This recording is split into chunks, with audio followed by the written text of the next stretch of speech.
I knew right away that I was gonna be having to do a lot of things on my own. Moving from house to house made me feel unwanted and unloved. I felt a very great internal sense of loneliness that no one understood where I was coming from. You just have to keep searching for those right people because eventually you'll find someone. When I was in 8th grade, I knew I was not going to be living with my mom for much longer.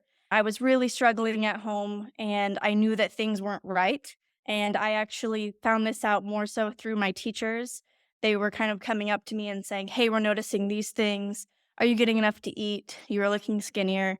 Things that I still think about to this day that were really powerful because my teachers noticed it before other people.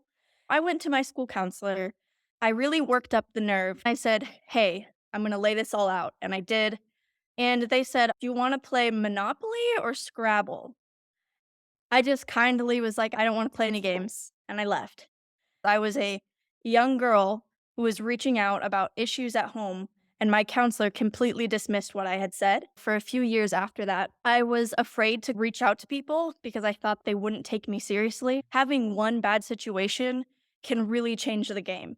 You can get stuck in those cycles of feeling like no one's going to listen, no one's going to hear me.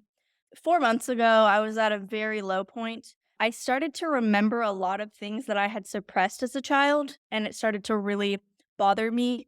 I started to not really recognize myself. I was isolating myself and I was feeling very anxious and very depressed. I knew that I wanted to not feel that way. And so I started trying to reach out for help. I called psychologist after psychologist and they would screen me. And then about a day later, after I sent my insurance card over, they'd say, "Actually, it doesn't apply."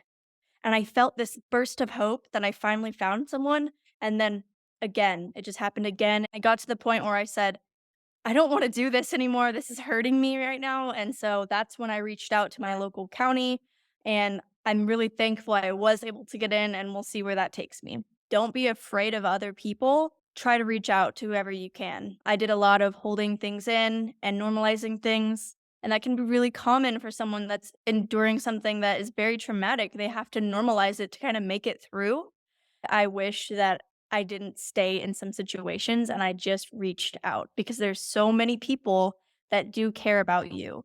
And it's easy to think that no one will understand and no one cares. And that's just not true. Ultimately, I was able to find people who do care for me and I have a good community of support now. And so I'm very happy with where I'm at.